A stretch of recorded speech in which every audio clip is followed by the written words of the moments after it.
Hello जी, क्या हाल चाल है। तो हम लोग एक स्टार्ट करने वाले कंप्लीट सीरीज, और ये शुरू होगा फ्रॉम स्क्रैच। यानी कि कोई भी बिगनर इंसान हो जिसे कुछ भी नहीं पता है, कोई भी एबीसीडी नहीं पता है इस ट्रेडिंग के बारे में, स्पेशली ऑप्शन ट्रेडिंग के बारे में, तो वो हम लोग यहाँ से शुरू करेंगे और एक एक बात को डिटेल में समझेंगे। एक कंप्लीट समझो कि जैसे सेमेस्टर होता है ना, उसका कोर्स होता है, उस तरीके से 50-60 वीडियो जिसके आने वाले हैं, अलग अलग सेगमेंट्स में होंगे। डीप डाइव करेंगे हम लोग हर एक पॉइंट के बारे में, सो दैट कि जो एक कंप्लीट नॉलेज होता है ना इसके बारे में, वो हो, आधा अधूरा बातें नहीं हो, और कोई भी इंसान इसको देखकर अच्छे से सीख सकता है। अभी का जो प्लान है उसके हिसाब से टोटल 70 एपिसोड्स होने वाले हैं, और ये लगभग 2-3 महीने चलेंगे कम से कम, और तभी जाके पूरा का पूरा जो प्लेलिस्ट है वो पूरा होगा। उसके बाद इस बात की पूरी गारंटी है कि आपका जो नॉलेज बेस है इसके बारे में वो बहुत बेहतरीन हो जाएगा, और आप चीज़ों को बेहतर समझ पाओगे। तो काफ़ी मेहनत से पूरा का पूरा तैयार किया जा रहा है, और ये काफ़ी वैल्यू ऐड करेगा। और आपको ये चीज़ बेसिक बातें सीखने के लिए आपको इधर उधर कहीं जाने की कोई ज़रूरत नहीं है। दूसरा बात ये है, इसमें कोई भी चीज़ें बुकिश चीज़ें नहीं डाली हुई है। इसमें वही बात है जो मार्केट में आपको समझना है, और जो एक नॉलेज होता है कैसे वहाँ पे अप्लाई करना है। और स्पेशली जब नए होते हैं ना, हमको आज भी याद है कि जब स्टार्टिंग में ट्रेडिंग शुरू किया था, तो जब भी टर्म सुनते थे, बेसिक बेसिक टर्म सब सुनते थे कि कॉल पुट, जो हमारा एटीएम हो गया, आईटीएम हो गया, इसका डेल्टा हो गया, थीटा वेगा, बहुत सारी बातें सुनते थे। शुरू में कुछ समझ ही नहीं आता था, हर रोज बैठे हैं इतने सारे वीडियोस देख रहे हैं, अब तब जाके यहाँ पे अब कुछ फिगर आउट करते हैं, फिर वो भूल जाते हैं। तो ये सब कुछ नहीं होगा। कोई भी इंसान जो बिगनर है उसके लिए मतलब वन पॉइंट सॉल्यूशन, और हर चीज पूरे डिटेल में, ना कुछ कम होगा ना ज्यादा होगा, एग्जैक्टली उतना ही होगा जितने की जरूरत है। ठीक वैसे ही जैसे आपके खाने में नमक का मात्रा होता है, ठीक है। तो उसी तरीके से पूरा का पूरा हमारा सीरीज है, एक एक करके हम लोग इसको कवर करेंगे। और साथ ही साथ आपके आसपास में कोई भी इंसान सीखने वाला होगा जो ऑप्शन को थॉरली सीखना चाहता हो, तो उसके साथ आप शेयर कर सकते हैं इस चीज़ों को, सो दैट उसका जो नॉलेज बेस है वो काफ़ी बेहतर हो सके, और इधर उधर रैंडम डिसीजन वो कभी वो ना ले। क्योंकि इसमें जो अक्सर लोग होते हैं वो टेम्पररी छोटे छोटे नॉलेज की वजह से उनको लगता है कुछ चीज़ें समझ में आ गई हैं, और फिर वो कोशिश करते हैं, और फिर एक बहुत बड़ा नुकसान हो जाता है। फिर अपना जो सीखने का जो उनका लर्निंग कर्व होता है उस पर वो काम करते हैं। आपको हर चीज़ का जो एक डिटेल अंडरस्टैंडिंग होता है वो होना बहुत ज़रूरी है। ये कोई फास्ट पेस की चीज़ें नहीं है, बहुत आराम से बहुत स्लोली चल के सीखने का ये सारा का सारा हमारा अप्रोच है। जिस तरीके से जब जाते हैं कि सब्जेक्ट को सीखते हैं, एक सिंपल सी बात है, जैसे आप किसी एक सब्जेक्ट को सीखते हैं वैसे ही ऑप्शन ट्रेडिंग भी एक सब्जेक्ट है, और इसको उसी तरीके से सीखना होगा। और उसके लिए जो स्टार्टिंग होगा एकदम बेसिक से लेकर पूरा एडवांस तक हर चीज़ आपको यहाँ पे समझना होगा। टाइम देंगे तो कोई भी इंसान हो इस बात को पूरे अच्छे तरीके से सीख सकता है, और अपने नॉलेज बेस को अच्छा कर सकता है। आज के अपना ये पहला एपिसोड है जिसमें हम लोग कवर करने वाले हैं, जिसका टाइटल है ऑप्शन ट्रेडिंग के बारे में, कि ऑप्शन क्या है इसको हम लोग समझने वाले हैं। एकदम बेसिक से बिल्कुल जीरो से शुरू करने वाले हैं, जहां मतलब इसके नीचे कुछ नहीं होता वहां से स्टार्ट करेंगे हम लोग। इसमें कुछ बहुत कॉम्प्लिकेटेड चीज़ नहीं हम लोग यूज़ करने वाले हैं। इसमें कोई फॉर्मूला नहीं होगा, कोई सा ग्रीक्स अल्फ़ाबेट कुछ नहीं होगा, बहुत ही सिंपल सिंपल सी बातें यहाँ पे हम लोग यूज़ करेंगे, ठीक है। तो आप चलते हैं यहाँ से, और सबसे पहला जो कहानी आता है ऑप्शन के बारे में वो ये होता है कि जैसे आपने सुना होगा ना कि बहुत कम पैसे लगाकर बहुत ज़्यादा पैसे यहाँ पे बनाया जा सकता है। इस तरह की बातें आपको यहाँ पे सुनाई दे रहे होंगे, ठीक है। तो आप जरा ध्यान से समझो इस चीज़ के बारे में कि ऑप्शन आपको बहुत कम पैसे लगाकर बहुत बड़े पोजीशन बनाने के बारे में आपको ये फ्रीडम देता है। फॉर एग्जाम्पल, आपके पास सिर्फ 10,000 रुपये अगर दिए हुए हैं, सिर्फ और सिर्फ आपके पास 10,000, एग्जाम्पल के तौर पे बात करते हैं, तो आप पोजीशन कंट्रोल कर सकते हैं 18,75,000 के आसपास, 18,75,000 के आसपास। इस बात को जरा समझते हो। ये सब जाते हैं, किसी स्टॉक का प्राइस है 200 रुपये, तो आपको 200 देंगे तभी 200 का शेयर मिलेगा, ठीक है। 200 दे के आप 2,000 का या फिर 10,000 का नहीं खरीद सकते, ऑप्शन में आप खरीद सकते हैं। ये इसका सबसे पावरफुल चीज़ है। इसका सबसे पॉजिटिव चीज़ बोलिए या निगेटिव चीज़ बोलिए, वो यही है कि बहुत कम पैसे में बहुत बड़े पोजीशन को हम लोग कंट्रोल कर सकते हैं, वो भी प्रॉपर लीगल तरीके से। इसमें ऐसा कुछ नहीं है कि किसी से परमिशन लेने की ज़रूरत है, कोई लोन उठाने की ज़रूरत है, ऐसा नहीं है। यहाँ पे जो भी चीज़ें होंगी वो इसका इनहेरेंट एक फीचर है कि आप लार्जर पोजीशन को कंट्रोल कर सकते हैं। और यही जो करने का तरीका है ना, क्योंकि इसमें बहुत बहुत कम पैसे में बहुत ज़्यादा बड़ा पोजीशन आप उठा सकते हैं, इसी को ऑप्शन बोलते हैं। इतना ज़्यादा इसको आगे चलेंगे तो बोलेंगे इसको लिवरेज बोला जाता है। देखेंगे कैसे कैसे हम कवर करते हैं। बट अभी समझिए कि 10,000 लेकर 18 लाख प्लस का पोजीशन आप उठा रहे हो, तो साथ में आपको ये बात समझना है ये भी कि अगर 18 लाख के पे जो प्रॉफिट बनेगा वही आपका प्रॉफिट आएगा। लेकिन आपने कैपिटल 10,000 लगाया है तो आपको बहुत प्रॉफिट दिखेगा। लेकिन इसका ऑपोजिट साइड भी सोचना जरूरी है कि अगर हमारा लॉस होता है तो लॉस भी तो 18 लाख रुपए पे होगा, लेकिन आपका कैपिटल कितना है, 10,000 रुपए, तो वो तुरंत में कहानी वहां पे खत्म हो जाता है। ये इसी को बोलते हैं, इसी मैजिक को बोलते हैं ऑप्शन। ओके, धीरे धीरे समझते हैं हम लोग ऑप्शन में और क्या क्या बातें होती है। तो आप जब देखेंगे इस कंप्लीट वीडियो को तो आपको 2-3 बातें पता चल जाएंगे। तीन सबसे इंपॉर्टेंट बात क्या है कि ऑप्शन क्या होता है, कॉन्ट्रैक्ट क्या है, प्रीमियम, और जो आप खरीदते हो वो चीज़ होता क्या है। दूसरा है कि कॉल ऑप्शन, पुट ऑप्शन आपने सुना होगा, तो ये दोनों होता क्या है और दोनों पे आपका व्यू क्या होता है, कैसे मार्केट में इसको आप इंटरप्रेट करते हैं। और सबसे कमाल की बात होता है कि आप किस साइड खड़े हैं। मतलब आप मार्केट तो 3 स्टेज में हो सकता है, या तो कहीं नहीं जा रहा है, या ऊपर की तरफ जा रहा है, या नीचे की तरफ आ रहा है। ये 3 चीजें यहाँ पे होती है, इससे ज्यादा कुछ भी नहीं होता है मार्केट में। जब भी बात करेंगे तो कहीं भी किसी भी पर्टिकुलर पॉइंट पर देखोगे तो जो अब देखोगे तो मार्केट इसी जगह पे रुका हुआ है, या मार्केट कभी ऊपर की तरफ ट्रेंड कर रहा है, या मार्केट आपका किधर आ रहा है, नीचे की तरफ आ रहा है। इसके अलावा तो कुछ भी होता नहीं मार्केट में।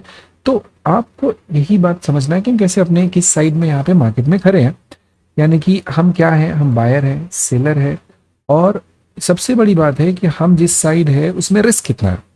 अब बायर सेलर क्या होता है ये भी हम लोग समझेंगे धीरे धीरे। जस्ट पेशेंस के साथ आप सुनते जाइए, हर एक बातें क्लियर होंगी। तो ऑप्शन क्या है इस बात को हम लोग क्लैरिफाई करेंगे यहाँ पे।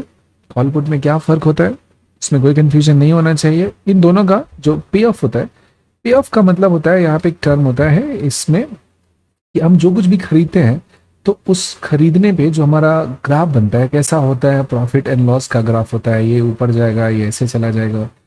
कोई पे ऑफ का ग्राफ होता है वो नीचे की तरफ आएगा और ऐसा जा रहा है। तो एक किस क्या मतलब होता है पे ऑफ। तो आप सिंपल लैंग्वेज में इस पे ऑफ को समझिए कि आपका कितना प्रॉफिट हो सकता है और कितना लॉस हो सकता है कितने टाइम के बाद। इस चीज को ग्राफ से जो हम डिनोट करते हैं इसी को हम लोग पे ऑफ ग्राफ कहते हैं। ठीक है, और आप किस साइड कर रहे हैं हम लोग इसके बारे में भी बात करने वाले हैं। ठीक है, सबसे पहला है, इस बात को समझने से पहले हम लोग एक कहानी से स्टार्ट करते हैं। हम लोग सब प्रॉपर्टी के बारे में अच्छे से जानते हैं, घर खरीदना है, कार खरीदना है, इन सब चीज़ों को हम लोग समझते हैं। तो मान लेते हैं कि एक प्रॉपर्टी की बात करते हैं, फ्लैट की बात करते हैं, खरीदने की बात कर रहे हैं, किसी चीज़ को बाई करने की बात कर रहे हैं। तो जो बाई करने की बात हो रही है इसका कहीं ना कहीं जो हमारा रिलेशन है वो कॉल साइड से होता है, कॉल ऑप्शन से होता है। कैसे होता है इस बात को समझने के लिए पहले इसके पीछे का जो स्टोरी है उसको हम समझते हैं। जैसे मान लेते हैं कि आपको एक फ्लैट पसंद आता है, ठीक है, लेकिन जरूरी नहीं कि आपके पास पूरा पैसा हो। आपके पास जो पैसा है वो कैसा है, कम है, पूरा पैसा नहीं है, लेकिन आपको पसंद आ चुका है। मान लेते हैं एग्जाम्पल के तौर पे कि अभी फ्लैट का कीमत कितना हो रहा है, 50 लाख रुपए हो रहा है। आपके पास सिर्फ और सिर्फ कितना है, 1 लाख रुपए। लेकिन आपको एक और बात पता है, कहीं से आपका दोस्त किसी गवर्नमेंट सिस्टम में काम करता है और बोला कि यहाँ पे भाई देखो अभी थोड़े टाइम बाद मेट्रो आने वाला है, ऑब्वियसली बात है मेट्रो आ जाएगा, एयरपोर्ट खुल जाएगा, तो उस जगह पे जो फ्लैट है उसकी कीमत क्या हो जाएगा, बढ़ जाएगी। और ये बात आपको पता हो गया, लेकिन आपके पास पैसा नहीं था। ठीक है, ये बात क्लियर हो गई। अब क्या होता है कि आप जाते हो और जो बिल्डर होता है जो बेच रहा होता है, उसमें हम लोग जब भी फ्लैट बुक करते हैं, आपने लिया होगा तो आपको पता होगा कि टोकन मनी देते हैं और जो उनका पोजीशन होता है वो सर्टेन टाइम के बाद मिलता है। अब दे दिए तो आपके लिए वो चीज़ क्या होगा, रजिस्ट्रेशन आपके नाम पे हो गया, यानी कि नाउ यू कैन बाई। जिस प्राइस पे आपने खरीदा वो प्राइस कैसा हो गया, लॉक हो गया। तब जाते हो ब्रोकर के पास, बोलते हो क्या कि जो यहाँ पे 1 लाख का टोकन ले लो, और आपको लगता है कि अगले 3 महीने के अंदर ही न्यूज़ कंफर्म हो जाएगा कि मेट्रो आने वाला है कि नहीं आने वाला है। तो आपको 3 महीने का टाइम देता है और आप बोलते हो कि 1 लाख हमने दे दिया है और 3 महीने तक आप किसी को नहीं बेचना, मैं बायर हूँ, अपना पैसे 3 महीने के अंदर आ जाएगा, हम देके पूरा का पूरा ले लेंगे। और 3 महीने के अंदर 50 लाख देकर आप फ्लैट यहाँ पे लेने की बात कर ले रहे हो। तो आपके नाम पे फ्लैट क्या होगा, रजिस्टर्ड हो गया, और आप वहां पे जब 3 महीने के अंदर में या फिर तीसरा 3 महीने बोलते ही जाके पैसे दोगे, आपको आपका फ्लैट है वो मिल जाएगा। सिंपल सी स्टोरी है। लेकिन यहाँ पे क्या खरीदा है आपने, आपने फ्लैट नहीं खरीदा है, आपने टोकन मनी जमा किया है। आपने सिर्फ क्या जमा किया है, टोकन मनी जमा किया है। यानी कि आपको फ्लैट खरीदने का क्या मिला है, हक मिला हुआ है। आपको फ्लैट नहीं मिला है, आपको हक, हक समझते हो, आपका राइट है, राइट है कि हाँ हम ये फ्लैट अब खरीद लेंगे, 3 महीने के अंदर में आपका जो भी पैसा आ गया आप जाएंगे उसको पैसे देंगे और आप फ्लैट वहां से ले लेंगे। तो ये फ्लैट खरीदने का कीमत कितना में, 50 लाख रुपए में खरीदने का हक मिला है। अब इससे होता क्या है कि 3 महीने के अंदर वो फ्लैट चाहे 60 लाख का हो जाएगा, 70 लाख का हो जाएगा, 80 लाख का हो जाएगा, जितना का भी हो, आपने क्योंकि उसका बुकिंग करा हुआ है 50 लाख रुपीज पे, तो आपके लिए जो फ्लैट है उसका प्राइस उतना ही रहेगा, क्योंकि आपके पास राइट आ चुका है, आपके पास अधिकार आ चुका है कि अपने पैसा दिया, उस पर कॉन्ट्रैक्ट बना होगा, लिखा होगा, और जो आपका ब्रोकर है, जो आपका कॉन्ट्रैक्टर है, वो रिफ्यूज नहीं कर सकता है, उसको ये चीज आपको देना ही होगा।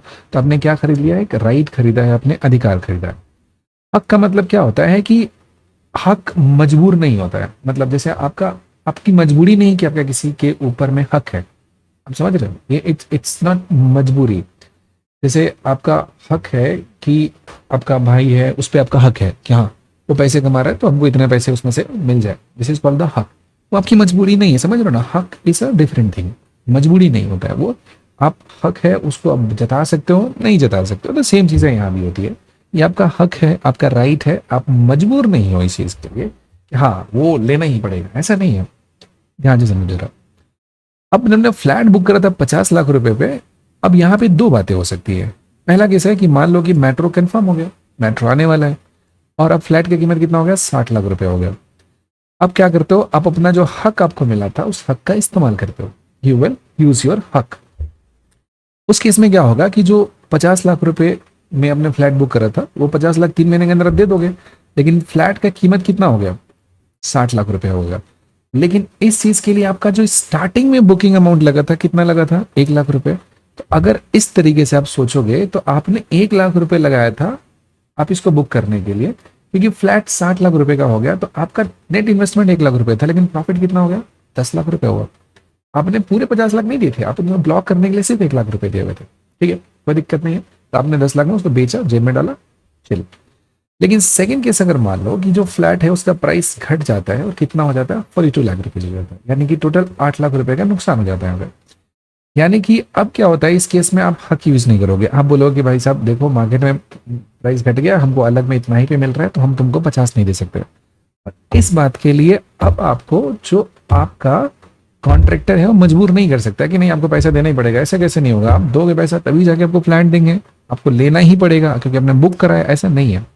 आप उस केस में अपना हक का यूज नहीं करते हो, अब सिंपली आप वहां से दूर चले जाते हो। क्यों? क्योंकि आपकी कोई मजबूरी नहीं है, यहाँ पे कोई मजबूरी नहीं है। और आपका पैसा कितना नुकसान हुआ, वो जो आपका कॉन्ट्रैक्टर है उसको जिसने जितना आपने एडवांस मनी दिया था, टोकन मनी दिया था 1 लाख रुपए, वही आपका लॉस होगा। तो इस केस में जो आपका मैक्सिमम लॉस हो रहा है कितना हो रहा है, 1 लाख रुपए हो रहा है। लेकिन आपके डायरेक्शन में जाता तो कितना होता, ये आपका टोटल 10 लाख रुपए। अगर मान लो 70 लाख का होता तो 20 लाख रुपए हो जाता, 80 लाख का होता तो 30 लाख प्रॉफिट हो जाता।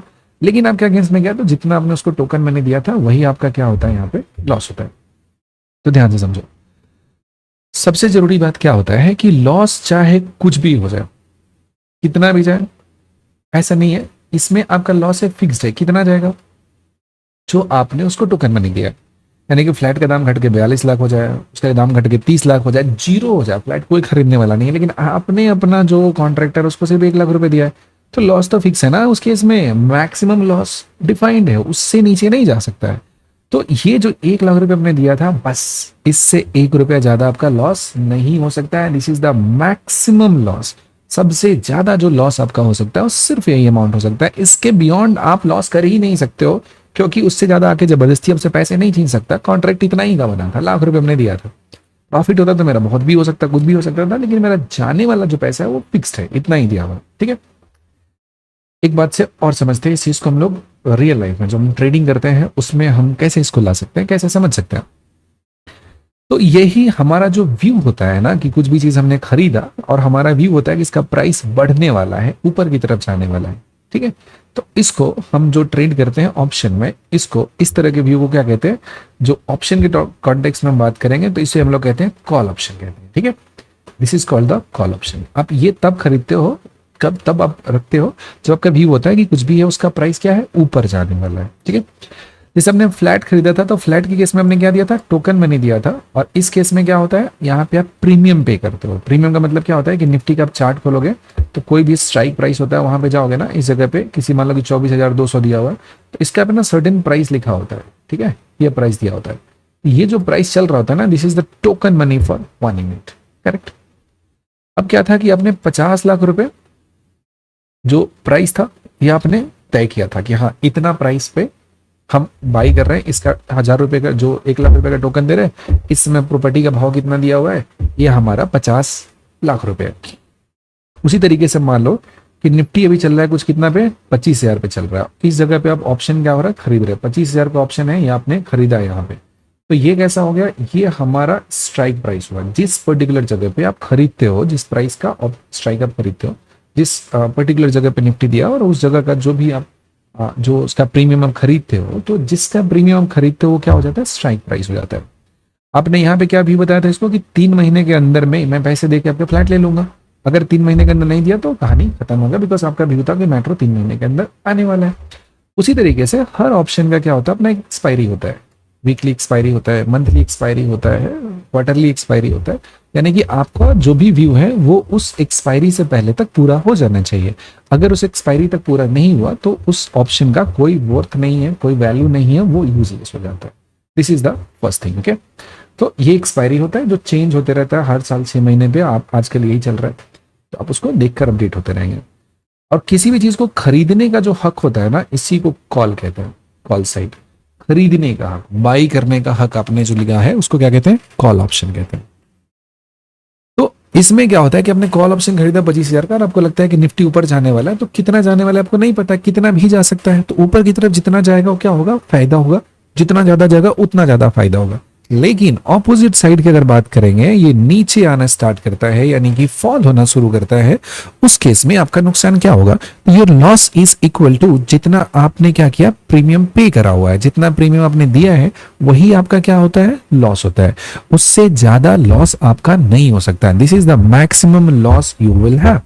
जैसे माना कि हमने 1 लॉट खरीदा निफ्टी का, बात करेंगे अभी लॉट क्या होता है। जैसे हम 1 यूनिट नहीं खरीद सकते हैं, अभी करंटली निफ्टी का लॉट 65 चल रहा है, 75 था, इस तरह से वो चेंज करते रहता है। ये भी कैसा होता है, वेरिएबल होता है, कुछ कुछ टाइम पे लोग बदलते रहते हैं। तो वहां पे जो आपने खरीदा और खरीदने के लिए जितना पैसा दिया है आपके डायरेक्शन में नहीं जाता है अगर, तो आपका मैक्सिमम लॉस वही है, उससे ज्यादा तो आपका लॉस हो नहीं सकता है।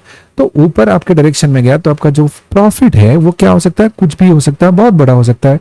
लेकिन आपके अगेंस्ट जब जाता है नीचे में तो क्या होता है, आपका नुकसान है वही जितना आपने क्या किया, प्रीमियम पे करा हुआ है। That is a fixed amount, okay. So इस चीज को हम मार्केट पे मैप करते हैं, इसी में यहाँ पे लगाते हैं। फ्लैट नहीं है, फ्लैट की जगह पे हमारा क्या है, मार्केट का व्यू निफ्टी का है। हम बिल्डिंग नहीं खरीद रहे हैं, मैं निफ्टी पे अपना व्यू हो रहा है।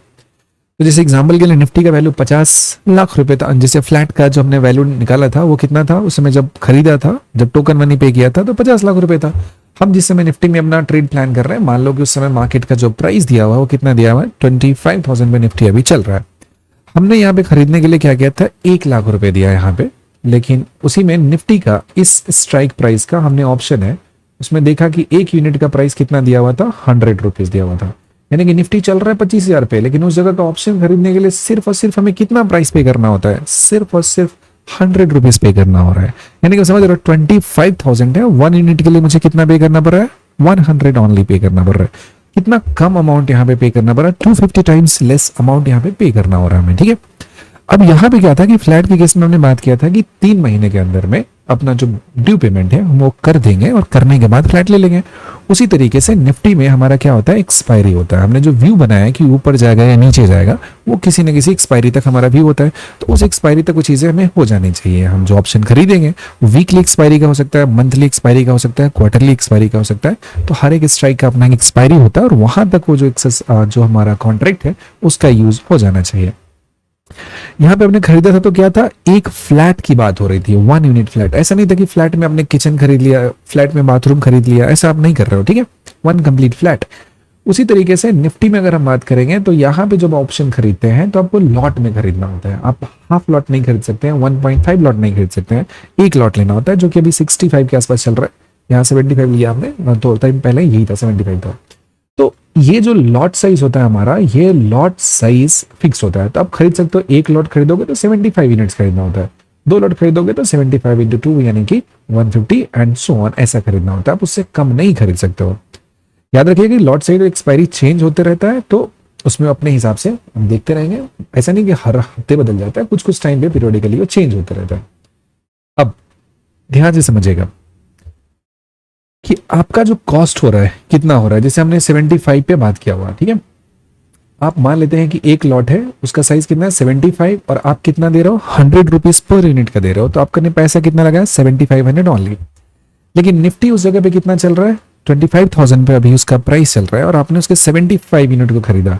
तो जरा सोचो, एक्चुअल में पूरे पैसे देकर आपको खरीदना होता पूरा का पूरा जितना जो चल रहा है। जैसे आप स्टॉक खरीदते हो ना डिलीवरी में, कि आपने किसी XYZ कंपनी का स्टॉक आपने खरीदा, इतने पैसे आपने पे किया, तो उस पर्टिकुलर सिचुएशन में जो आप देखते हो तो आपको ये बात पता चलता है कि आपको पूरे पैसे देने हो रहे हैं। लेकिन निफ्टी 25,000 में चल रहा है, पूरे पैसे अगर देते हैं और तब जाके 75 यूनिट खरीदते हैं तो आपको इतना बड़ा अमाउंट देना पड़ता है। यानी कि आप दरअसल में इतने पैसे से इतना ह्यूज अमाउंट का पोजीशन है, आप उसे कंट्रोल करने की कोशिश कर रहे हो। समझ पा रहे बात को?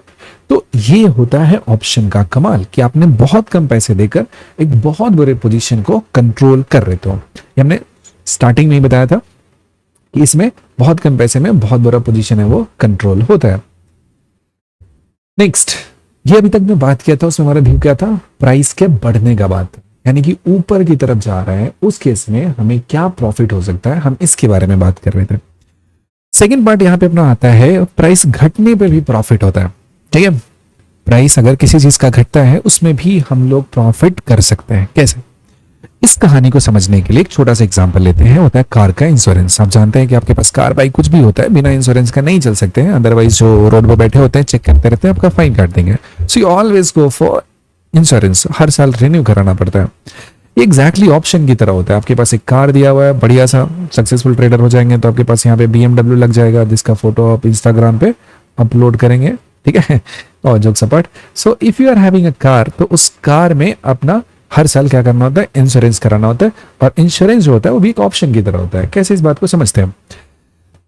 इंश्योरेंस कब काम करता है? Most of the time insurance नहीं यूज होता है, और हम लोग कोशिश भी करते हैं कि शायद जो इंश्योरेंस है उसका यूज ना करना पड़े, सब कुछ चीजें ठीक से रहे। जैसे मान लीजिए एग्जाम्पल के तौर पे कि आपका जो कार है, अभी बजट में लेते हैं 10 लाख रुपए की कार है हमारे पास। ठीक है, जो कार है उसका प्राइस कितना है 10 लाख रुपीज है, ये आपका एसेट है। अब क्या होता है, साल का आपने 20,000 का प्रीमियम पे किया कार को इंश्योर करने के लिए, आपने 20,000 दिया, बोला कार का इंश्योरेंस कर दो। कार का इंश्योरेंस कब करते हैं हम लोग, कि कार में किसी तरह का डैमेज हो जाए, कुछ भी हो जाए, जिससे कार का वैल्यू क्या हो जाता है, घट जाता है। और जब वैल्यू घटता है तो इंश्योरेंस कंपनी आपको पैसे देता है। That's a very simple law. Car के प्राइस बढ़ने के लिए इंश्योरेंस तो नहीं करता ना, कि 10 लाख आपका प्राइस है, 12 लाख हो जाए, 18 लाख हो जाए, तब इंश्योरेंस का फायदा होगा। नहीं, कार है, उसका एक्सीडेंट हो गया, कुछ डैमेज हो गया, तो 10 लाख की कार 4 लाख की हो गई है, 3 लाख की हो गई है, तो उससे जो होने वाला नुकसान होता है उसको इंश्योरेंस कंपनी जो होता है वो आपको पूरा करता है। तो पूरे साल में अगर आपने उसका कोई इस्तेमाल नहीं किया, आपने बहुत तमीज से गाड़ी चलाया, तो आपका जो प्रीमियम पे किया इसका कोई यूज नहीं होगा, पूरा खत्म हो गया। This is your maximum loss. लेकिन इसका अपोजिट सोचिए कि आपके कार में कुछ डैमेज होता है और उसमें 2 लाख रुपए का ऐसा आता है कि इसको बनाना पड़ता है, इतना पैसा आपका खर्च होगा। इस केस में ये पैसा कौन पे करेगा? इस केस में ये पैसा इंश्योरेंस कंपनी आपको पे करेगा, और ये आपको ये इतना जो अमाउंट है आप जो भी बनाएंगे उसमें आपको ये रिफंड करेगा। तो यानी कि इस पैसे को यूज करने के लिए आपने खर्च कितना किया था 20,000 रुपए, लेकिन आपके कार में कितना खर्चा हुआ 2 लाख रुपए का, यानी कि 20,000 हटा के 1,80,000 कौन दिया यहाँ पे? आपने 20 ठीक आपके लागत लगे थे, 2 लाख को पे किया, तो नेट 1,80,000 तो आपको पे करा ना वो। तो ये होता है हमारा इंश्योरेंस का काम होता है। इसमें जो डी वैल्यू हुआ, कार का प्राइस नीचे की तरफ गिरा, उसको पूरा करने के लिए जो हमारा इंश्योरेंस कंपनी होता है वो उसमें हेल्प करता है। And here comes the profit. घटने की वजह से कार का वैल्यू है वो गिरा नीचे की तरफ, तो आपका क्या हुआ? प्रॉफिट हुआ। आपने उस चीज को जो भी घटने की वजह से हुआ था वो पैसा आपका इंश्योरेंस वहां पे कवर कर देता है। तो इसमें फायदा तब होता है जब वैल्यू क्या होता है, किसी चीज का नीचे की तरफ गिरता है। और किसी चीज का वैल्यू गिरने से जब ऑप्शन में फायदा होता है, ये तब होगा जब आप पुट ऑप्शन साइड होंगे। एक हमने बात करा हुआ कॉल ऑप्शन साइड का, दूसरा हमारे पास क्या है, पुट ऑप्शन साइड का। यानी कि ये चीज हमें तब प्रॉफिट देगा जब जो जिस भी एसेट पे हम लोग बात कर रहे हैं उसका वैल्यू क्या हो जाए, हमारा गिरना स्टार्ट हो जाए। यानी कि वैल्यू जब गिरता है तो फायदा होगा और इस केस में वैल्यू अगर नहीं गिरता है तो मैक्सिमम लॉस क्या होगा, जो हमने प्रीमियम पे करा, जैसे कार के इंश्योरेंस में हमने 20,000 पे करा था, so that is my maximum loss. उससे ज्यादा हमारा कोई भी नुकसान यहाँ पे नहीं हो सकता है। उम्मीद करते हैं यहां तक बातें अच्छे तरीके से समझ में आ रहे होंगे। यानी कि अब यहाँ पे पूरा का पूरा बात को अगर हम समझे तो एक होता है ऑप्शन जिसको कॉल कहते हैं, दूसरा ऑप्शन होता है जिससे हम लोग पुट कहते हैं। कॉल का मतलब होता है कि किसी भी प्राइस का जब ऊपर बढ़ना होता है तो हम लोग का जो व्यू होता है जब ऊपर जा रहा है तो उस केस में हम लोग कॉल को खरीदते हैं। जब प्राइस नीचे गिरने वाला होता है तो हम लोग उस केस में पुट को बाई करते हैं। अप साइड के लिए कॉल एंड डाउन साइड के लिए पुट की बाई करते हैं। यानी कि कॉल साइड की जब हम बात करते हैं तो कॉल हमें हक देता है खरीदने का ज्यादा से ज्यादा दाम पे, ठीक है, ज्यादा से ज्यादा दाम पे। वहीं भी पुट का मतलब क्या होता है कि प्राइस गिरने के बाद भी, दो चीज को समझो जरा। कॉल हम कब खरीदते हैं, जैसे हमने क्या बोला था कि 50 लाख में हमने फ्लैट बुक करा, ये अगर 60 लाख रुपए का भी होता तो आप खरीदते समय कितना पे करना होता, 50 लाख रुपए, क्योंकि आपने टोकन बाई किया हुआ था। वहीं पे पुट साइड की अगर हम बात करते हैं तो जैसे आपका कार हुआ, इसका प्राइस 10 लाख रुपए था, इंश्योरेंस कंपनी ने वहां पे आपका प्रीमियम लिया था और ये घटने के बाद इसका प्राइस कितना हो गया, 2 लाख रुपए हुआ। तो अभी भी आप जब कार बेचने जाओगे तो आपको ये हक है कि आप उसको 10 लाख रुपए बेचो और बीच का जो गैप होगा वो आपको कौन पे करेगा, इंश्योरेंस कंपनी पे करेगा। दो चीजें क्लियर हो गई। कॉल होता है कि ऊपर प्राइस जाने वाला होता है उस व्यू में रखते हैं तो हमारा प्रॉफिट होगा। पुट होता है जब नीचे गिरता है उसमें सेल करने का हमें हायर प्राइस पे हक देता है। कॉल में हायर प्राइस अगर चला गया तब भी लोअर प्राइस पे खरीदने का हक देता है। यानी कि दोनों में जो खरीद रहा है उसका मैक्सिमम लॉस क्या है, लिमिटेड है, कितना है, जो प्रीमियम पे किया उसने। लेकिन प्रॉफिट क्या हो सकता है, कुछ भी हो सकता है। जो प्राइस नीचे गिर रहा है कहीं तक भी गिर के जा सकता है, जो प्राइस ऊपर जा रहा है वो कहीं तक भी जा सकता है। इन दोनों केस में आपको ये बेसिक डिफरेंस यहां पे समझ में आ गया होगा। ओके, नाउ सबसे जरूरी पार्ट इसमें क्या है, आपने तो खरीदा, आपने जो प्रीमियम खरीदा, जैसे एग्जांपल के लिए अपने फ्लैट बुक करने गया तो अपने जो आपसे जो फ्लैट बेच रहा है वो क्या है, वहां पे कॉन्ट्रैक्टर दिया हुआ। उसी तरीके से जब मार्केट में हम ऑप्शन खरीदते हैं तो ऑप्शन आप बाई करते हो, लेकिन उसी टाइम में उस ऑप्शन को कोई ना कोई क्या कर रहा होता है, सेल कर रहा होता है, कोई ना कोई उसको बेच रहा होता है। इस बात को समझना बहुत जरूरी होता है। स्टार्टिंग में आमतौर पे जो लोग होते हैं इस चीज को नहीं समझते हैं, धीरे धीरे टाइम के साथ समझ लेते हैं कि मार्केट का पूरा डायनामिक्स क्या होता है। जो भी वो खरीदते हैं आखिर उसको कोई ना कोई वहां पे बेच रहा होता है और बेचने वाला क्या सोच रहा है हमें उसके बारे में जानना बहुत जरूरी है। तो मार्केट में दो लोग होते हैं, जैसे आप फ्लैट खरीदने जाते हो तो आप खरीदार होते हो, आप बायर होते हो, और आपसे कोई ना कोई बेच रहा होता है, वो सेलर्स होता है। ठीक है, अब यहाँ पे समझना है हक और मजबूरी के बीच का डिफरेंस। हक मतलब क्या होता है कि आप हक जता सकते हो और नहीं भी जता सकते हो, लेकिन मजबूरी ये है जो आपको मजबूर करता है कि आपको वो करना ही होगा। ठीक है, एग्जाम्पल के लिए हर ऑप्शन की अगर हम बात करते हैं तो इसमें दो लोग हैं, एक लोग नहीं होते, एक जो ऑप्शन को खरीद रहा होता है, एक जो ऑप्शन को बेच रहा होता है। One is the buyer, another is seller. हम बायर की बात करते हैं और सेलर्स की बात करते हैं, दोनों का side by side, so that आपको अच्छे से बात समझ में आ जाए। बायर्स की बात करेंगे तो उसे क्या मिलता है, उसे हक मिलता है खरीदने का। हक मिलता है कि आपने 50 लाख पे फ्लैट बुक करा था, 70 लाख पे गया तभी भी 50 लाख में खरीदते हो, इसको हक बोलते हैं। लेकिन वहीं पे जो आपका कॉन्ट्रैक्टर है वो मजबूर है, वो फ्लैट, क्योंकि आपसे टोकन मनी 50 लाख पे उसने ले लिया था, अगर फ्लैट 70 लाख पे भी होगा 3 महीने के अंदर में तो उसे इस मजबूरी में बेचना पड़ेगा आपको 50 लाख में, जानते हुए कि उसका लॉस हो रहा है। तो उसकी मजबूरी कहते हैं, ये आपका हक होता है। ठीक है, हक हम जता सकते हैं, नहीं भी जता सकते हैं। हमारा प्राइस घट गया छोड़ देंगे, लेकिन मजबूरी जब हम जाएंगे खरीदने के लिए तो कॉन्ट्रैक्टर को देना पड़ेगा, यानी कि वो मजबूर है। मैक्सिमम प्रॉफिट क्या हो सकता है, हमने अपने खरीदा है किसी चीज का दाम बढ़ने के लिए, तो दाम बढ़ के कहीं तक भी जा सकता है, मुझे नहीं पता, तो प्रॉफिट कुछ भी हो सकता है। लेकिन उस केस में अगर हम बात करेंगे मैक्सिमम प्रॉफिट सेलर्स को क्या मिला, जैसे आपने, आपका जो कॉन्ट्रैक्टर था आपने उसको 1 लाख रुपए दिया था, तो उसका जो मैक्सिमम प्रॉफिट था वो क्या था, वो सिर्फ और सिर्फ वही 1 लाख रुपए जो रिसीव किया था, that is the maximum profit वो उसका हुआ, उससे ज्यादा नहीं। भले ही प्राइस नीचे बहुत गिर जाए तभी भी नहीं, नुकसान उसका कुछ भी हो सकता है। फ्लैट 60 लाख में चला गया तभी भी आपको 50 लाख में उसको बेचना है, वो 60 लाख नहीं कर सकता है। उस केस में जो उसका लॉस है कुछ भी हो सकता है, बट प्रॉफिट उसका लिमिटेड है। बायर के तौर पे आपका प्रॉफिट अनलिमिटेड है, लॉस आपका क्या होता है, लिमिटेड होता है। सो मैक्सिमम लॉस की अगर हम बात करते हैं तो आपका क्या होता है, सिर्फ प्रीमियम जो आपने पे किया हुआ है। सेलर्स का क्या होता है, बहुत बड़ा लॉस हो सकता है, कुछ भी हो सकता है। कितना पैसा चाहिए इस काम को करने के लिए, तो फ्लैट खरीदने के लिए आपको एक फ्लैट चाहिए, आप जो खरीदने जा रहे हो लेकिन जो फ्लैट बनाया है उसके पास तो बहुत पैसे होने चाहिए ना। पूरा का पूरा बिल्डिंग बनाया है, उसमें से एक फ्लैट आपको बेच रहा है, उस बनाने में बहुत सारे पैसे लगे होंगे, पूरा का पूरा तैयार करेगा, आपने तो बुक करा है, उसको 50 लाख का फ्लैट पहले बनाना पड़ेगा, उसके पूरे मटेरियल्स लगाने पड़ेंगे, यानी कि उसको पैसा क्या चाहिए, ज्यादा। उसी तरीके से ऑप्शन में भी जो ऑप्शन को सेल करता है उसे पैसा बहुत ज्यादा लगाना पड़ता है, जो बाई करता है उसे पैसा बहुत कम लगाना पड़ता है। याद रखिएगा, एक नॉर्मल सा कंफ्यूजन होता है लोगों के अंदर में कि selling is better, buying is not good, someone says buying is good, selling is not good, लेकिन ये दोनों में से कौन बेटर है ये चीज बोलना बहुत गलत है। ये दोनों अलग कॉन्सेप्ट का बिजनेस है, this is a proper business, और ये दोनों का जो नेचर है वो कैसा है, अलग अलग दिया हुआ है, एक जैसा नहीं दिया हुआ। अब यहां पे एक बात सबसे इंपॉर्टेंट होता है समझने के लिए, वो क्या होता है कि लिमिटेड रिस्क का मतलब क्या होता है। लिमिटेड रिस्क का मतलब कम रिस्क नहीं होता है, ध्यान से समझेंगे जरा। ये सबसे बड़ा कंफ्यूजन है, जो ऑप्शन बायर्स होते हैं वो इस बात को नहीं समझते। Limited risk doesn't mean come risk, यहाँ पे रिस्क बहुत ज्यादा होता है। अब ध्यान से समझो जरा कि आपका लॉस प्रीमियम तक तो लिमिटेड है, ये सच है कि आपने जो खरीदा है, जितना प्रीमियम पे किया है वही, लेकिन उस लॉस होने का जो प्रोबेबिलिटी है वो बहुत ज्यादा है। प्रीमियम पूरा का पूरा जीरो हो सकता है। आप देखोगे कि जो ग्राफ होता है आपका, ये स्टार्ट ऐसे होगा और घटते घटते एक्सपायरी पे आगे क्या हो जाता है, जीरो हो जाता है, यहाँ पे पहुंच जाता है।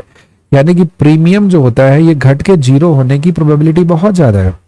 आप जो खरीद रहे हो उसका हाई चांस है जीरो होने का, नीचे की तरफ जाने का। तो ठीक है, आपका प्रीमियम के बराबर ही लॉस हो रहा है, आपका जो लॉस है वो डिफाइंड है, लेकिन ऐसा नहीं है कि कम रिस्क है, रिस्क बहुत दिया हुआ। दूसरा पॉइंट एक और होता है कि ऑप्शन का वैल्यू बहुत जल्दी जीरो होता है, स्पेशली जब आप एक्सपायरी को अप्रोच करते हो, तो उस केस में अगेन जो प्राइस है वो घटता जाएगा बहुत तेजी में, और हमने बाई करा है, हमारा व्यू क्या है उसका ऊपर बढ़ने का। अगर ऊपर नहीं बढ़ता है तो हमारा कभी भी वहां पे प्रॉफिट नहीं होने वाला है। सो जैसे एग्जाम्पल के तौर पे प्रॉपर्टी हमने जो फ्लैट दिखा था खरीदने के लिए, उसमें 3 महीने की बात थी कि 3 महीने के अंदर मेट्रो आ जाएगा तो मेरा प्रॉफिट होगा, लेकिन नहीं आता तो कोई बात नहीं है। उसी तरीके से हर ऑप्शन का होता है, जिसे मान लो कि हमने नेक्स्ट वीक का खरीदा, तो जो भी मेरा व्यू है वहां तक मेरा काम हो जाना चाहिए। अगर वहां तक मेरा काम नहीं हुआ तो ऑप्शन ऑटोमेटिकली जीरो हो जाएगा। अगर एक्सपायरी डे पे बात करते हो तो 2-3 घंटे के अंदर ही जीरो हो जाएगा। सेकंड हाफ में जाकर अगर आप खरीदते हो, किसी को बाई करते हो, तो उसी समय वो घटते क्या हो जाएगा, जीरो हो जाएगा। तो ऑप्शन की जो बात करते हैं हम लोग, ऑप्शन का जो पूरा का पूरा डायनेमिक्स है उसको समझते हैं, तो उस केस में जो बायर्स है उसके तो लिमिटेड रिस्क है, लेकिन इसका मतलब कम रिस्क नहीं है। उसका प्रीमियम जीरो होने का जो प्रोबेबिलिटी है, जो चांसेस है, वो क्या है, बहुत बहुत ज्यादा है। अब यहां से 3 बातें आपको याद रखना है।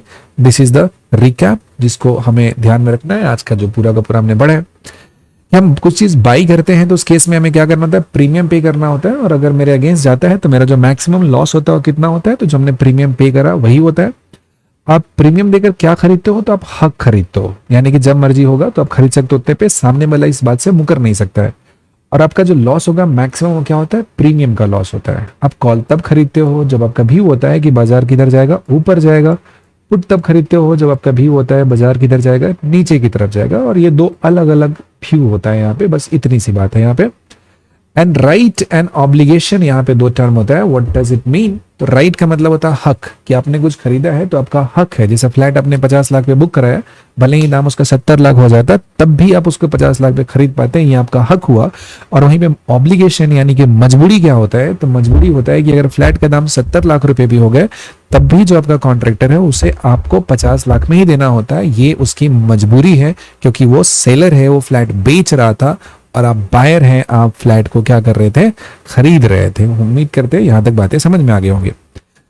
तो आपके लिए छोटा सा होमवर्क है, उसमें क्या करना है आपको, अपना जो ब्रोकर है उसका ऐप है उसको खोलिए, निफ्टी है उसका ऑप्शन चेन होगा उसको निकालिए, उसमें कुछ खरीदना नहीं है, सिर्फ देखना है कि किधर साइड कॉल है किधर साइड पुट है, और इसमें 2 नंबर ढूंढिएगा कि इसमें सबसे ज्यादा एक्टिव कॉल स्ट्राइक क्या है। ठीक है, सबसे ज्यादा एक्टिव का मतलब होता है कि कहां पे बहुत ज्यादा वॉल्यूम आ रहा है। दूसरा है उसका क्या प्रीमियम चल रहा है, उस पर्टिकुलर जगह पे क्या अमाउंट है, क्या प्राइस है, क्या चल रहा है, ये आप वहां पे ढूंढिएगा। और ये प्रॉपर आपको सिस्टमेटिकली हर चीज सिखाने के लिए है, सो दैट कोई भी इंसान जो बेसिक से स्टार्ट करना शुरू करता है स्क्रैच से, उसे एक एक बात प्रॉपर डिटेल में समझ में आ जाए, किसी तरह का दिक्कत नहीं हो। बाकी ओवरऑल पूरा कैसा लगा ये जरूर बताइएगा। और एक कॉम्प्रिहेंसिव, एक पूरा का पूरा सिलेबस टाइप का ये चीजें होने वाला है, जहां पे बहुत इंटरेस्टिंग तरीके से हर चीज आपको एक्सप्लेन करके समझाया जाएगा, सो दैट आप बेहतर तरीके से चीजों को समझ पाओ, अच्छे तरीके से वहां पे अपना काम है वो कर पाओ। बाकी यहाँ तक देखने के लिए आपका बहुत बहुत धन्यवाद।